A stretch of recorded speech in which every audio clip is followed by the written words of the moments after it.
After 3 hard, grueling days of training camp, the Florida Panthers are officially back in a live hockey setting and back in the place where they created so many memories.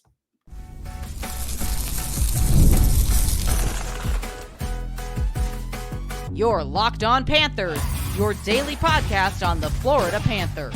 Part of the Locked On Podcast Network, your team every day. And welcome into Sunday's September 22nd edition of the Locked On Florida Panthers podcast, part of the Locked On Podcast Network, where it's your team every day. Thank you for making the Locked On Florida Panthers podcast your first listen of the day. I'm Armando Velez from the Hockey News. You can follow me on X at MondoMan12. Follow the show account on X and Instagram at LO_FLA Panthers. And shout out to the everydayers who come back here and get your daily Florida Panthers fix. Today's episode is brought to you by FanDuel. Place your first $5 bet and you'll get started with $200 in bonus bets guaranteed. And so visit FanDuel.com to get started. So Panther fans, grateful to be back here once again on another edition of the show, where the Stanley Cup champion Florida Panthers will officially be back in a hockey setting today, 2 p.m. Eastern from Amerant Bank Arena. One of 2 games on the day, where the second part of the doubleheader will be at 6 p.m. Remember that this game is general admission for the people who are attending, so be courteous to the people around you when you enter the arena and when you're trying to do your seating arrangements along with the people around you. So just want to put that out there for everybody. But we do have live hockey back at the barn, where so many great memories happen, like we said at the very, very top of the show in our cold open. But the thing is for this is the buzz that was created around South Florida, especially when FanFest happened on Saturday, where the Stanley Cup was in the building too for fans to take pictures with, and also attending practices at FTL War Memorial too for the fans. So they got to witness practice there. And the thing is, like, what we're getting to experience now versus then, with the space too of the capacity being able to see the players, versus when you think about the ice den in Coral Springs all the way in the back, not a lot of seating there and just very cramped. Now it's a lot easier to get in and out. It's in an area where more people live too, so getting in and out will be a lot easier for that for people. And just the community feel all throughout it is just great to be part of that. Paul Maurice spoke about it, how it's great for fans, great for players, but lousy for goalies on fans at going to training camp. But hey, it's great to see that everybody just came together on a weekend, as they're continuing to be pumped about the Stanley Cup champions, as you should be, Florida Panther fans, if you happen to be one of those people who went and are listening to this podcast, however you may be listening to it. But for training camp, obviously, you see the images of the coaching staff putting the pucks along the center ice. They're getting ready to do their fair share of bag skates, board battles, doing all that too. And it's going to be a grueling battle. And obviously, we spoke about it when we did our episode on discussing media day, how it's the first day of school. And Paul Maurice even spoke about how they showed the final goal that officially clinched the final. And he spoke about really how it's not really a goal that we show in order to pump up the new guys in. It's just really about the fundamentals of being in position on the breakout, and then getting up the ice to get in a good shooting lane, and also screening the goalie too on that one, as we were describing the Reinhardt goal with Verhaeghe screen that. And although Paul Maurice says that goal, that isn't the intention to pump up the guys. Honestly, if I'm still in that room and seeing what that goal meant to the franchise, the fans, the players around it, that you you can't help but be pumped about that too. For if you're a newcomer coming into the mix for the Panthers too, and the hunger level there of the guys getting ready to work. The guys are staying after practice too, just trying to help one another. Nate Schmidt was feeding one timers to Alexander Barkov. Paul Maurice spoke about guys getting into the gym after because their recovery is so fast too. Also, the whole off season with playing two straight years going to the final round, there's a lot of talk about how that momentum could truly help a team too, getting to the getting going into the next season. But obviously, the what your body can take versus the mind, you got to fight and battle those two things constantly in a season like this where you're being hunted versus the hunter in this position for the Panthers, which now everything has changed for them. Obviously, you still have to find that drive internally, each and every one of those players too. And that's the hardest part when you know when you already accomplished that and to rearrange everything in your mind too and putting it back to work for these teams. And for the Panthers working on that and starting it like for the board battles. What happened in Game 7? I mean, we even spoke about it a few days ago. That they continue to work on those same things. One of the things that we did see or did not see actually was Mackie Samoskevich as part of the first 2 days of camp. He did the IR skate in between the sessions between the two teams, the split squad, where he was working with Patrick Hornquist too in between that, and so Mackie was able to work with that. But also on the third day for Mackie, he was part of the group again, wearing the gold non-contact jersey too for him, and he was put in the third line had Anton Lundell, Edsel Lusterin, and Sandis Vilmanis fill in for him. So that gives us the impression that there he will get that chance to compete. Marie said that it was a minor injury that he suffered a week ago and something not to rush. So he's still going to get his opportunity regardless. Chances are he's going to be back in a full practice setting before the Panthers do take on the Tampa Bay Lightning from the Kia Center in Orlando. And good signs of it with him participating with the main group too on the third day versus the IR skate. So we over the years we've seen Paul Maurice's process and trying to get players back. He won't get a player back in the lineup if they haven't practiced at least once, and if they are not if they are doing the IR skate, they're not even going to get them to there's steps here. They're going to get IR skate with the group that then play too. So those are his orders of operations. It's something that I want you guys to once again keep in mind so that we're not getting so antsy and trying to wait for every single moment of is X player going to play. So just know that there's a little bit of an order of operations for the coaching staff too. And also Marie spoke about how the hardest thing for a young player is to find their first good place in a lineup. We spoke about all summer about having him in the top, having him in the middle. Well, the first line is still intact with Reinhart, Verhaeghe, and Barkov. Something of familiarity there for that is something that's a sure thing. So the young player is going to be able to still work with not as young players in Etu and Lundell, but the thing is they are with the experience that adds onto the trust that Mackie is going to go into. He's in a very good situation where he has two people who knows what it takes, who when you think about the differences between winning and losing in the postseason is sometimes your middle six. He's a part of going to be part of a group that has learned to win at that highest level too. So patience is going to be the key with Mackie. We did see the line of AJ Greer, Thomas Nosek, Jesper Boquist, and something that the coaching staff, Maurice, said that Greer is one of those players that you don't need to be concerned about. You won't evaluate too much of his game because he's more of a sure thing. And remember, that's the only contract that the front office gave AJ Greer. He's the only 2-year contract under $1 million. Even though his game isn't like Nick Cousins, this signing is kind of like the Nick Cousins signing a few years ago. You have a guy on term, a guy who you're gonna get a little bit of continuity with over the next 2 years. You won't have to, even though resetting the salary cap every year is good for for bringing in new blood, you still got to have a little bit of that continuity there for the group, and that's what the Panthers are hoping with AJ Greer. Also,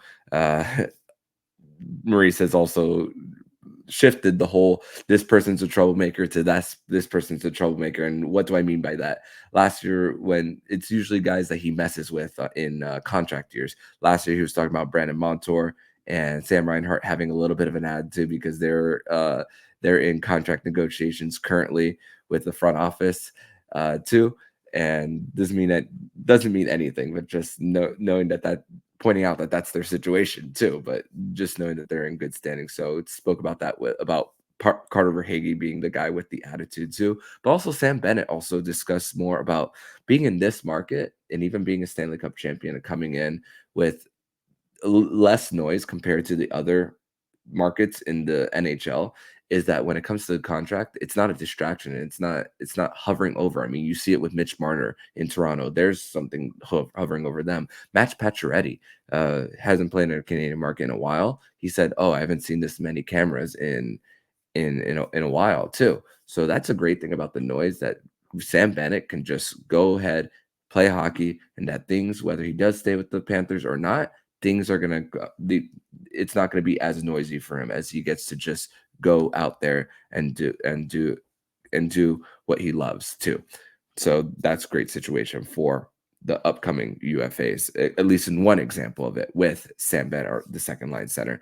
But we're going to transition over to segment number 2, where we're going to discuss more about the defense, how mixed they are, what the thought process is, and who's going to get a chance at Power Play 1. We'll discuss that more next here on the Locked On Florida Panthers podcast.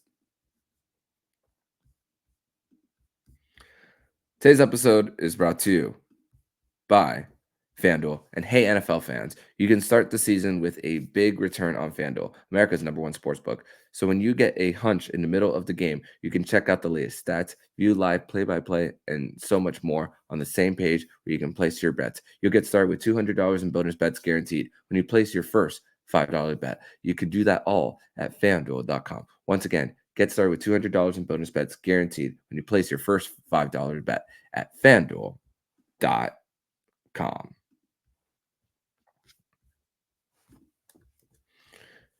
And I'd like to thank you guys once again for making the Locked On Florida Panthers podcast your first listen of the day here on a Sunday edition of the show, just a few hours before the Panthers take the ice, about just over 4 hours from the time of this recording. We are recording this at 9:54 a.m. Eastern Standard Time. So a few hours right before the Panthers do take the ice here, as we are Alexander Barkov days away from opening night, the number 16 too. And by the way, guys, if you do want to receive a shout out here on the show, make sure to leave a 5-star rating on Apple, and we will be glad to give you guys a shout out. One of the shout outs I want to give to is former Sergeant First Class Bud Snyder, who their child just recently shared their story of the Panthers winning the Stanley Cup and how it's helped them and their energy go into their lives. So once again, big shout out to Bud Snyder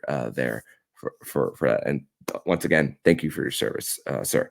But the Panthers defense, what has been not reported out there, but what has been brought out to our attention for training camp is Nate Schmidt and Uvis Belinskis have been paired together. Gustav Forsling and Adam Boqvist have been paired together. So we're seeing Gustav Forsling paired up with a right-handed shot, so even though it's not Aaron Ekblad, it's you have the shot angles for Forsling and Boqvist. Maybe that's a situation where you know that if there's an injury for Ekblad, that he would likely be the first one to go up, as there's still questions on who the seventh defenseman is going to be, and it looked in from what we're seeing, it's going to be somewhere between Uvis Belinskis and um, Adam Boquist. Maybe you'll see a guy like Jacob Megna as part of the mix, which we spoke about him being the older guy, which we've just found out that Megna's dad uh, was used to play for the Miami Dolphins, and spoke about how what his grandmother, excuse me, wasn't too pleased when Megna's dad was officially cut by the team there too. One thing we saw too is that Dmitry Kulikov was paired with Merrick Alsher, the third round pick from the 2022 draft, now going to be part of the Charlotte Checkers. We spoke about what Kulikov is going to mean for the Panthers in these next few years, regardless of whether he plays the entirety of the contract spent or not. He is going to be a big part of the Florida Panthers front office and everything in between, development staff and ambassador. And this is the kind of start that we are seeing from him already, being paired with a youngster in Merrick Alsher too.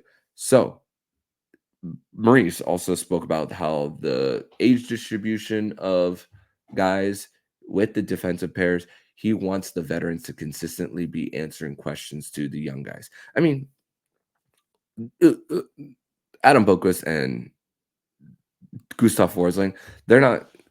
It's not too much of a wide of a gap in as far as age with Adam Boquist being 24 years old too, and Gustav Forsling taking a little bit of time for him to fully develop his game. I mean, Gustav Forsling is in his late 20s, so they're still young as far as like outside of hockey terms. But you think about for Gustav Forsling, who's been in the gauntlet too, I think that pair together, where this is Adam Boquist's third team too, after being a top 10 pick, and getting to just pick a brain of a guy who might have stopped playing hockey if he didn't continue going. That is also a great thing for that situation, for getting those guys in together, and and also getting an opportunity for two vet guys to be together, even though Belinskis has not played at the NHL level. You have a guy who's still playing pro hockey, and a guy who's just his you know Nate Schmidt is going to be in the lineup every night unless he's hurt. So a guy who, even though age wise they're around the same for them, you still have there's still no certainty in making the roster. So a guy who's been through multiple playoff rounds, 70 plus playoff games in Nate Schmidt, versus a guy who has a little bit of that taste too in him and Uvis, putting them together is really extremely key in this situation for the Panthers too. And also Murray spoke about in one of his media availabilities after, he didn't talk about whether he showed the Forsling goal on that in game 6 against Boston, but says that that's another one of those things that fundamentally you just have to learn how to anticipate the play too, so that when you do follow the shot and you're activating the D as they're coming up the ice, you are in the right spot. So that's basically what Gustav Forsling is like picking and choosing his spots too, and we saw that so much throughout the postseason. I mean, there was one specifically in that I think of too in the Eastern Conference Final where Sam Bennett looks away, the defense loses track of Gus Forsling. He goes through like sliced cheese, and then he finishes the play there for him. So that's another thing about just anticipating, having hockey sense for each and every one of them to get to be timely about it. And this is the thing once again with the Panthers and knowing when, because of the fact that they're not a rush run and gun type of style anymore than what they used to.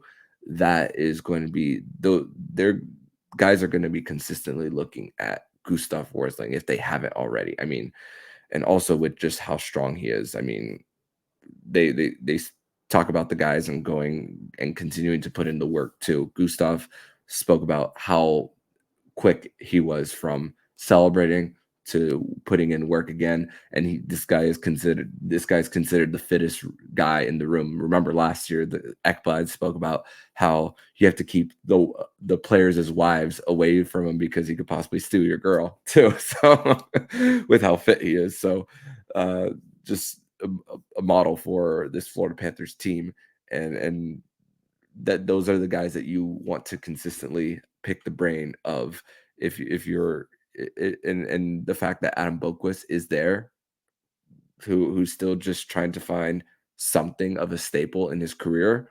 You can't ask for a better situation. And even though they haven't worked on the power play in the first 3 training camp practices, you're going to see that opportunity. Obviously, with multiple groups and spread out, you're going to see everyone. You're going to see guys who might not be in penalty kill situations on the everyday. You're going to see them get that, so that when these coaches circle back to this part of training camp, this will give them like a little bit of a snapshot too of what they can see and what they could work on, and even in a regular drill, whether it's a battle in the corner, supporting the puck too, not overcommitting on the strong side, uh, and having the head on a swivel, like 2 seconds on your man, 1 on the puck, and consistently switching back and forth too. So those are the things that coaches are going to be looking for, even if the guys don't play the heavy minutes on both sides of special teams too. So that's where kind of like my head is at, but also I'm maybe along the lines of where the coaching staff's heads are at too. But we are going to transition over to segment number 3, where we're going to discuss more about the doubleheader today between the Florida Panthers and the Nashville Predators. We're going to discuss that more next here on the Locked On Florida Panthers podcast.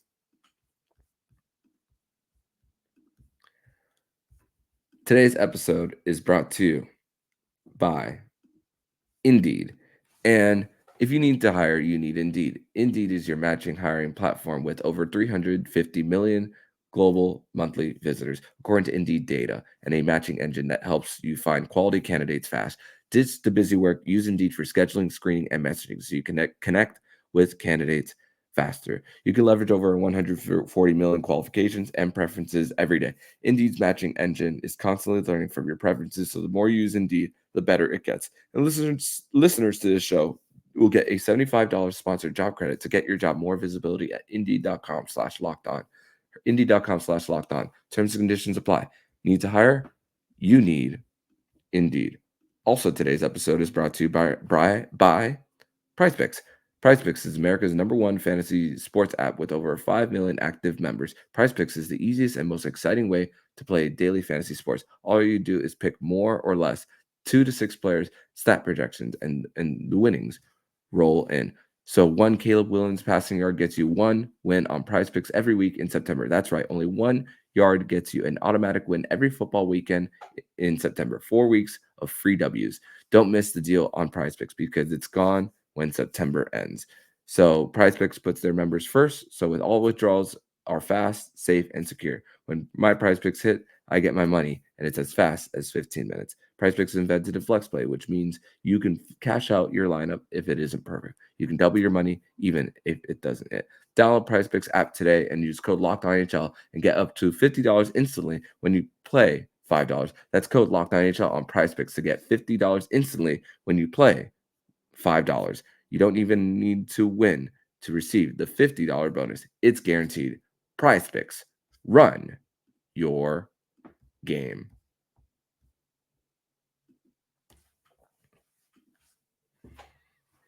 Welcome back to this third and final segment here on the Locked On Florida Panthers podcast, part of the Locked On Podcast Network, your team every day here on the show.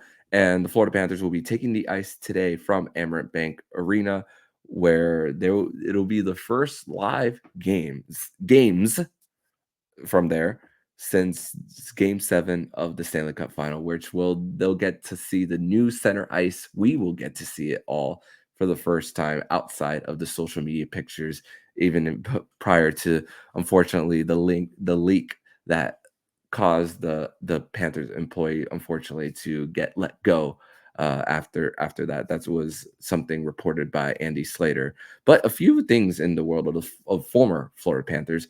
Jaromir Jagr did announce that this will be his final season playing in Czechia right before he calls it quits and officially retires from pro hockey. So in 3 years' time after this year, sometime in 2028, we will see Jaromir Jagr inducted into the Hockey Hall of Fame too. Kyle Okposo also announced his retirement, except it's effective immediately. He goes out as a champion.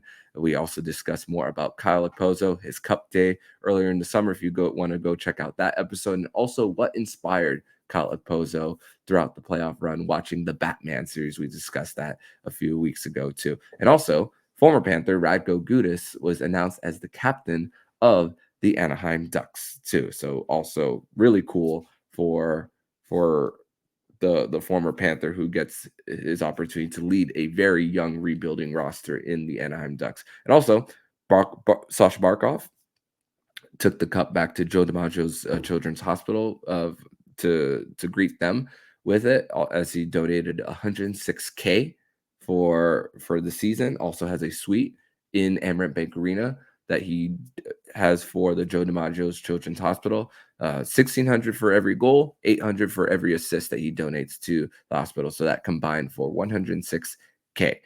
So also going back into a familiar place for the Panthers and getting back into the barn, and just an excited crowd that's going to be there for the Florida Panthers there. And these games, if you are in the region, you'll be able to watch them on floridapanthers.com. And outside of the region, also the PR department announced that the games outside will be available on ESPN Plus. So you'll get an opportunity to watch the game too, even if you catch it live or whether you need to catch it on demand, you'll be able to watch it then, because if you have a subscription to ESPN Plus. Also, a little bit of what to expect too for the first for these first few games here for this doubleheader.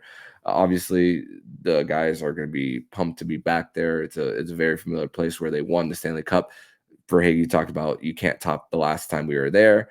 Obviously, we are going to be looking up. We won't see a Stanley Cup championship banner yet, but we'll just be waiting for opening night on October 8th. But also, Paul Maurice spoke about how he doesn't expect the group to be good today, as we're a few hours away. Obviously, going through 3 hard days of training camp, and it's the thing for this training camp versus the other days. The doubleheader's on a Sunday. Usually it's on the Monday, so you're not getting that extra day of added ice time to get an eye on everyone. But the good thing about the Florida Panthers going into this is more the fact that the Panthers have their top 6 solidified. You really still have to replace your fourth line, and honestly, Paul Maurice spoke about that fourth line. Something I didn't mention earlier is that the fourth line has to hone in on the game defensively for them. And you think about how, there were 2 very important moments in the postseason, where game 3, fourth line was on the forecheck, got it back to the point. Stephen Lawrence screened on Brandon Montour, and then Kyle Okposo going up to the top line with Sam Reinhart getting hurt, not finishing that game in game 4, and then Barkov finishes on a mini breakaway too.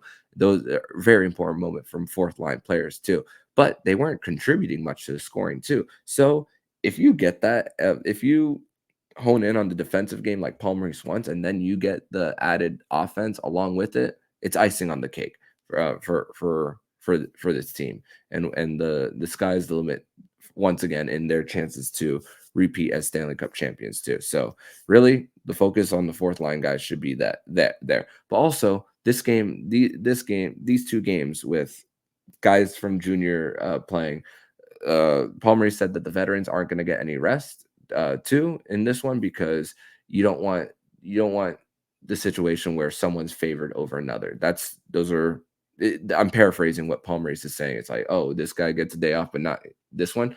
But the ones who hurt mostly here are the guys trying to make the team, who are possibly bubble players too. We don't know how the exact lineups will look. I do hope to see Will Lockwood, Jonah Gadjevich in the mix, Mackenzie Entwistle.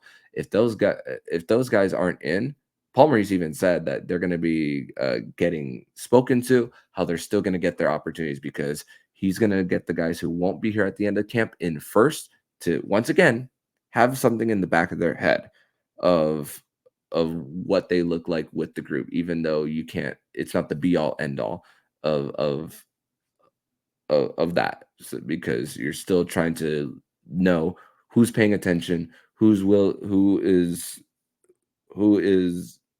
bought into the system, how that can translate for some of the guys who are going back to junior, who you guys know will be in the AHL. I mean, some guys who we expect to be in the AHL, like Merrick Alsher, Matt Benning, too, who we expect. What can you take away from those guys first, and then later on, as camp winds down, you're making your final cuts too. Then those guys are going to be the ones really fighting, because they'll have a there'll be more eyes on them as cut down day approaches too. So not the end of the world. I mean, if you're a player and even you're not being part, and you're not part of the doubleheader, and you're a bubble guy, I'm sure you're just juiced and wanting to get back out there too for that. So that's some of the situation there for some of the guys who are trying to play. Also, a guy that I haven't mentioned who maybe could be spoken to or not, Tobias Bjornfoot, who's trying to fight for that too. But the thing about those guys is, thankfully for them, is NHL games played at the highest level, and already getting somewhat of a sample size. Not everybody has the same sample size, obviously. Tobias Bjornfoot's situation, for him getting into the mix, a big part of it was when Dmitry Kulikov got suspended last year due to that hit to the head on Connor Sherry of the Tampa Bay Lightning at the time too. So you still don't know too much of what he is. Also, in the case of Gadjevich too, that you know enough, but you haven't seen you don't excuse me that you don't know enough, but you don't know how much of, but you know a little bit of what his ceiling could be too. And getting an extra years in the program too, when they made that signing, maybe that's a situation where you might not see him in the lineup for him, and still work a little bit of work that they'll be doing for him too. So that is the approach that I'm going to take from who, even before the game begins, of who's in and who's out, and then go from there. So that's really what, hopefully for the Panthers, and you hope that, more importantly, that they don't come out of this with more battered and bruised, because I mean, last year the injuries to start off with, already going into training camp with Montour and Ekblad, and then Bennett getting hurt too. You're hoping that coming into this one, we've already spoke about healthier on paper, but once again, going into this one, that they are still playing within the structure, not overexerting themselves, and also knowing that even some of the roster players who could be playing, who might be on the bubble, those are the guys who I'm going to be looking for. So we'll see mostly of that, and we'll break down each and every one of them, of who might have hurt their chances and who might have made their chances even better of making the team. So that we will be doing that on the next edition of the Locked On Florida Panthers podcast. But that's going to do it for today's show. If you guys are going to the game, make sure you enjoy yourselves, and hopefully you guys feel welcome back into the venue. But if you are watching the game from TV or on your computer screen, enjoy the hockey too, as we are back here with live hockey, and the Stanley Cup champions get to showcase themselves once again. So very, very exciting, and can't wait to talk about that with you guys on the next edition of the show.